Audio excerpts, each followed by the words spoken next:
بسم اللہ الرحمن الرحیم۔ السلام علیکم کسان بھائیوں، آج ہم گندم کی بات کریں گے۔ گندم ہماری سب سے بڑی فصل ہے، بوائی کے لحاظ سے، کٹائی کے لحاظ سے اور اپنی اہمیت کے لحاظ سے سارا ملک اسی کے ساتھ چلتا ہے۔ پچھلے سال گندم کی پیداوار میں کمی ہوئی، جس سے حکومت بھی پریشان رہی، کسان بھی پریشان رہے اور صارف بھی پریشان رہے۔ تو اس دفعہ ہم گورنمنٹ نے کچھ ایسے اقدامات کیے ہیں جس سے کسان کو کچھ فائدہ ہوگا۔ مثلاً گندم کی قیمت 200 روپے فی من بڑھا دی گئی ہے، تو اس سے جو بندہ 30 من کی پیداوار لے رہا تھا اس کو تقریباً 6000 روپے کا فائدہ ہو جائے گا، اور جو کسان اس سے زیادہ 40 من کی پیداوار لے رہا تھا اس کو 8000 روپے کا فائدہ ہوگا۔ اسی طرح گورنمنٹ نے کھادوں میں کچھ سبسڈی دی ہے، ڈی اے پی کی کھاد پر 1000 روپے فی بوری کی سبسڈی دے دی ہے، اور بیج کی خریداری میں سبسڈی دی ہے۔ تو یہ مل ملا کے کوئی سبسڈی ہر کسان کے لیے 10,000 فی ایکڑ سے زیادہ ہو جائے گی۔ اس کے علاوہ ہم کچھ اس طرح کی باتیں اگر گندم کی کاشت کے متعلق سن لیں اور ان پر عمل کرنے کی کوشش کریں تو ہم اپنی 5 سے 7 من تک فی ایکڑ پیداوار بڑھا سکتے ہیں، جس سے کسان کو مزید 8 سے 10,000 روپے فی ایکڑ کا فائدہ ہو سکتا ہے۔ تو وہ باتیں میں آپ کو گزارش کروں گا۔ سب سے پہلے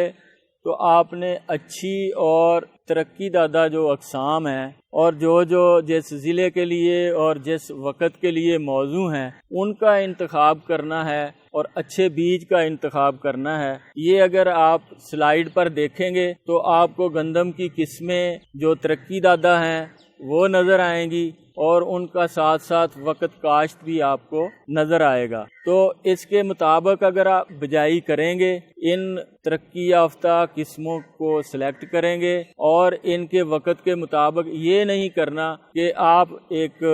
پہلے بیجنے والا تھا، اگیتا بیج تھا تو اس کو پچھیتے میں ڈال دیا، یا پچھیتے والے کو اگیتے میں ڈال دیا، تو پھر اس طرح سے فائدہ حاصل نہیں ہو سکے گا۔ نیچے اس کے ساتھ ہی جو برانی علاقے ہیں ان کے لیے جو گندم کی اقسام ہیں وہ بھی سکرین پر نظر آ رہی ہیں، اس کو بھی غور سے دیکھ لیں اور اس کے مطابق اپنی بجائی کرنے کی کوشش کریں۔ دوسرے نمبر پر جو یاد رکھنے والی بات ہے وہ یہ ہے کہ گندم کا بیج جب بھی بونا ہے اس کو 10 سے 12 گھنٹے کے لیے پانی میں بھگو دیں۔ پانی میں بھگونے کے بعد اس کو چارپائی پر یا کسی کپڑے پر ڈال کر خشک کر لیں، اور پھر اس بیج کو چھٹا کریں یا پور کریں، جو بھی آپ نے کرنا ہوگا۔ یہ جو پہلے سے بیج جس کو بھگویا ہوا ہے، اس بیج کی اگائی دوسرے بیج کی نسبت 20 سے 25% زیادہ ہو جاتی ہے۔ جب اس کی اگائی بہتر ہو جائے گی تو وہ ڈیفینیٹلی اس کی پیداوار میں اضافے کا سبب بنے۔ اگلی بات جو یاد رکھنے کی ہے وہ یہ ہے کہ بجائی کا وقت، نومبر کا مہینہ گندم کی بجائی کے لیے بہت اچھا ہے۔ جوں ہم اس سے آگے لیٹ کرتے جاتے ہیں اس کو، تو آپ نے دیکھا ہوگا کہ گندم پک کر تیار تو ایک ہی وقت میں سب کی تیار ہو جاتی ہے، اور کٹائی تقریباً ایک ہی وقت میں ہوتی ہے۔ تو جن لوگوں نے لیٹ بجائی کی ہوتی ہے اس گندم کو بڑھنے اور پھلنے پھولنے کے لیے کم وقت ملتا ہے، اس لیے اس کی پیداوار بھی کم ہوتی ہے۔ گندم کی بوائی میں لیٹ ہونے کے جو زیادہ امکانات ہیں وہ مثلاً مونجی کا ایک علاقہ ہے، تو اس میں عام طور پر جب مونجی کی ہم کٹائی کرتے ہیں تو اس کے بعد زمین کو بتر آتے اور تیاری کے لیے تیار ہونے میں زمین کو دیر لگ جاتی ہے۔ تو اس کے لیے کوشش یہ کریں، جس مونجی کے دانے اور منجریں نکل آئی ہیں اس کو اب پانی لگانے کی ضرورت نہیں ہے۔ یہ پانی جو اب تک لگ چکا ہے یہ اس کے پک جانے تک اس کو زمین کو نم رکھے گا، اور جو ہی آپ اس مونجی کو کاٹیں گے تو آپ کی زمین گندم کی تیاری کے لیے بالکل ریڈی ہوگی، پھر اس کا انتظار نہیں کرنا پڑے گا۔ لیکن اگر آپ پانی دیر تک لگاتے رہے تو پھر جب مونجی کاٹیں گے تو اس وقت زمین اتنی گیلی ہوگی کہ کئی دن تک اس میں حل نہیں چل سکے گا۔ ایک مشین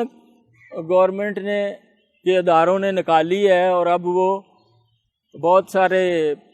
کمرشل جگہوں پر اویلیبل ہے، جس کو ہم شریڈر کہتے ہیں۔ تو یہ جو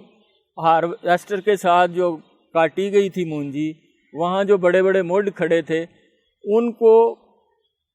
ضائع کرنے کے لیے یا ان کو مٹی میں ملانے کے لیے یہ شریڈر استعمال کریں۔ جب آپ شریڈر استعمال کریں گے تو زمین کی ساخت آپ کی بہتر ہو جائے گی، یہ مڈ پھر آپ کو تنگ نہیں کرتے رہیں گے۔ دوسری بات یہ ہے کہ جب جس زمین میں یہ کمبائن ہارویسٹر سے کاٹے گئے مڈ آپ شریڈ کرتے ہیں تو اس وقت وہاں کم از کم آدھی بوری اور زیادہ سے زیادہ ایک بوری اگر یوریا کی ساتھ استعمال کر دیں تو یہ جو مڈ آپ نے شریڈ کر کے زمین کے اندر ملائے ہیں یہ ایک بہترین کھاد بن جائے گی۔ یہ اگلے سال کے لیے بھی آپ کی زمین کی جو زرخیزی ہے اس میں اضافے کا سبب بنے گی۔ جو لوگ کپاس کے علاقے میں جن کی کاشت تھی، تو کپاس کی فصل اگر آپ کی لیٹ ہو رہی ہے تو اس میں یہ کریں کہ کھڑی کپاس کے اندر اگر آپ چھٹا کر دیں پانی دے کے، کھلا پانی کافی سارا دے کے، تو اس میں بیج کا چھٹا کر دیں، اور چھٹا کرنے کے بعد جب گندم اگ آئے گی اور آپ اپنی کپاس چن لیں گے اور چھڑیاں وغیرہ آپ جب بیچ میں سے نکالیں، اس وقت اس زمین کو کھاد جو ہے وہ استعمال کی جا سکتی ہے۔ تو یہ زمین بھی کپاس والی جو ہے یہ لیٹ ہونے سے بچ جائے گی، اور جو مونجی والی ہے اس کا اگر آپ پانی اس وقت روکتے ہیں تو اس کی تیاری بھی بہتر طریقے سے کی جا سکتی ہے، اور گندم کو بغیر پچھیتا کیے ہوئے ہم بو سکتے ہیں۔ گندم کو بونے کے لیے ایک اور جو سب سے اچھا طریقہ ہے وہ یہ ہے کہ اس کو قطاروں میں ڈرل کے ساتھ کاشت کیا جائے، لیکن اگر آپ کے پاس ڈرل اویلیبل نہیں ہے اور آپ چھٹے سے بھی کاشت کرتے ہیں تو چھٹے سے جس وقت تیار زمین میں آپ نے گندم کا چھٹا دینا ہے تو اس کے بعد جو ہل چلانا ہے وہ بہت گہرا نہیں ہونا چاہیے، وہ کم سے کم گہرائی پر ہل چلنا چاہیے۔ بیج کے اوپر اگر 1.5-2 انچ سے زیادہ مٹی چڑھ جائے تو وہ پھر باہر نہیں نکل پاتا، تو اس لیے اگر کم گہرا ہل چلائیں گے اور اس کے اوپر ہلکا سا سہاگا ماریں گے تو بیج کو بھگویا ہوا ہوگا تو سارے بیج آپ کے اگ پڑیں گے، اور اس سے آپ کی جو فصل ہے وہ بہتر تیار ہوگی۔ ایک طریقہ کار کھیلیوں پر گندم بونے کا بھی ہے۔ اگر کھیلیوں پر گندم بوئی جائے تو یہ تقریباً جو آپ نے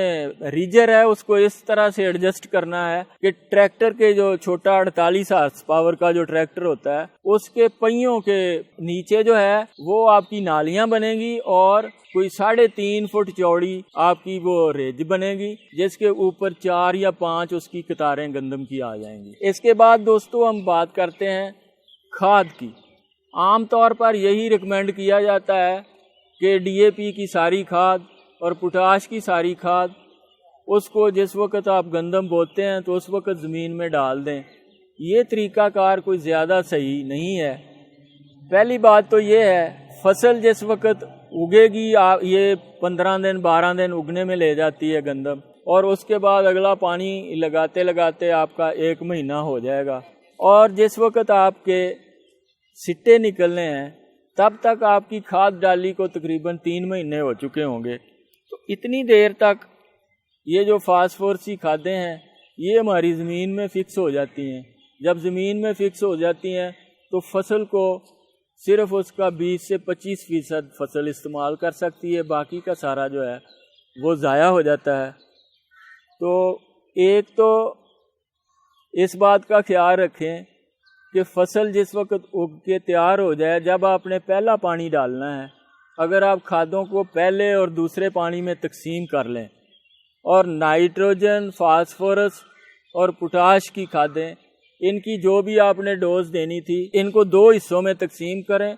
ایک پہلے پانی پر اور دوسرا حصہ جو ہے وہ دوسرے پانی پر لگائیں، اور اس کو اس طرح سے لگائیں کہ پانی کے اندر ان کھادوں کو حل کریں، اور پانی میں حل کرنے کے ساتھ جس وقت آپ پانی دے رہے ہیں اس کے ساتھ فلڈ کر دیں۔ کوئی کسی بھی پودے کی جو جڑ ہے وہ منہ نہیں کھولتی اور نہ وہ کسی دانے کو کھا سکتی ہے۔ جڑ کے اندر چھوٹے چھوٹے مسام ہوتے ہیں جن سے پانی جڑ جذب کرتی ہے اور اسی کے ساتھ ہی کھاد نے جذب ہونا ہے۔ جو کھاد پانی کے اندر حل نہیں ہوتی وہ پودے کو کوئی فائدہ نہیں دیتی۔ کسی پودے کی جڑ ایسی نہیں ہے کہ وہ منہ کھول کے وہ یہ آپ کی کھاد کے دانے چن سکے یا دانے کھا سکے۔ تو اس بات کو مد نظر رکھیں کہ اگر آپ کھاد کو 2 حصوں میں تقسیم کر دیتے ہیں اور دونوں دفعہ پانی میں حل کر کے ڈالتے ہیں تو وہی خرچہ جو آپ پہلے کھادوں پر کر رہے تھے اسی خرچے کے اندر آپ کی پیداوار 5 سے 10 من کا اس میں آسانی سے اضافہ ہو سکتا ہے۔ زنک اور بوران کی 2 ایسی کھادیں ہیں، ان کو بھی یہ دونوں دفعہ آپ اسی طرح اپنی کھاد کے اندر آدھا آدھا کر کے استعمال کر سکتے ہیں۔ 1 کلو زنک آپ نے ڈالنا ہے اور آدھا کلو بوران ڈالنا ہے۔ آدھا کلو بوران اور 1 کلو زنک ایک پانی کے ساتھ اور 1 کلو زنک اور آدھا کلو بوران دوسرے پانی کے ساتھ۔ اور اسی طرح آپ نے پوٹاش، اپنا فاسفورس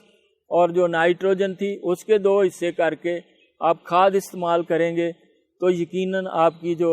پیداوار ہے اس میں کافی بہتری آ سکے گی۔ اس کے علاوہ آپ نے جڑی بوٹیوں کا خیال کرنا ہے۔ جڑی بوٹیاں کافی ساری خوراک کھا جاتی ہیں، روشنی لے لیتی ہیں، پانی لے لیتی ہیں، تو اگر جڑی بوٹیوں کا مناسب تدارک کر دیا جائے تو اس سے بھی پیداوار کے اندر بہتری ہو سکتی ہے۔ تو یہ 3-4 چیزیں ہیں۔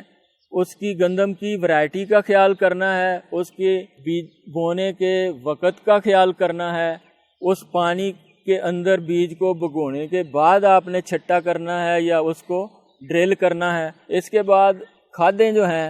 ان کو پانی کے اندر حل کر کے آپ نے استعمال کرنا ہے اور اس کو 2 برابر قسطوں میں تقسیم کر کے استعمال کرنا ہے۔ جڑی بوٹیوں کا مناسب وقت پر تدارک کرنا ہے تو انشاءاللہ تعالی آپ کی بہتر پیداوار ہوگی۔ کچھ نہ کچھ ریٹ بھی بہتر ہوا ہے تو آپ اس سے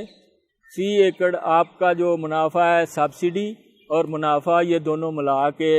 اچھے یہ بیجنے کے طریقے سے اور کھاد استعمال کرنے کے طریقے سے تو یہ 20 سے 25 ہزار روپے کا آپ کی آمدن میں اضافہ ہو سکتا ہے۔ جی دوستو، اگر ویڈیو پسند آئی ہو تو ہمارے اس چینل کو سبسکرائب کریں، اس ویڈیو کو لائک کریں اور اپنے دوستوں کے ساتھ شیئر کریں، اور اگر آپ کا کوئی سوال ہو تو وہ کمنٹس میں اپنا سوال لکھیں۔ ہم آپ کے ہر سوال کا اور جو بھی آپ کو مسئلہ پیش آ رہا ہے گندم کی بجائی میں اس کا جواب دینے کی کوشش کریں گے۔ اللہ حافظ۔